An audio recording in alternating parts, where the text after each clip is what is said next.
మనకి ఈరోజు రాజంపేటలో సీఎం చంద్రబాబు నాయుడు గారు అయితే పర్యటించడం జరిగింది. అయితే ఎందుకు భయ్యా అనే డౌట్ మీకు రావచ్చు. దాని గురించి చెప్తున్నా, జాగ్రత్తగా వినండి. ఏం లేదు, ఈరోజు 1వ తారీఖు కదా. మరి 1వ తారీఖు అంటే మరి ప్రతి ఒక్కరికి కూడా ఎవరైతే మరి పెన్షన్లు అర్హులు ఉంటారో సో వాళ్ళందరూ కూడా మరి పెన్షన్లో రిలీజ్ చేయాలి కదా ఈరోజు.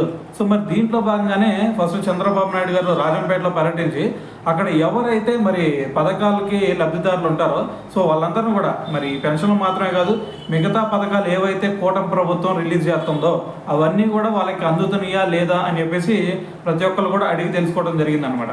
సో దాని తర్వాత ఆయన మొత్తం కంప్లీట్గా చూసుకుంటే మన ఏపీలో దాదాపు 63 లక్షల మంది పెన్షన్లు అందుకునే వాళ్ళు అయితే ఉన్నారు. సో వాళ్ళందరికి గాను ఏకంగా 2700 కోట్లు అయితే రిలీజ్ చేశారనమాట. సో దాని తర్వాత మరి కొత్తగా ఏమన్నా పెన్షన్లు ఇచ్చారా అంటే మనకి స్పౌస్ పెన్షన్లు ఉన్నాయి కదా. సో మరి ఈ స్పౌస్ పెన్షన్ల కింద మరి దాదాపు ఒక 7872 మందికి ఒక్కొక్కరికి 4000 చొప్పున మరి స్పౌస్ పెన్షన్లు కూడా రిలీజ్ చేయడం జరిగిందనమాట.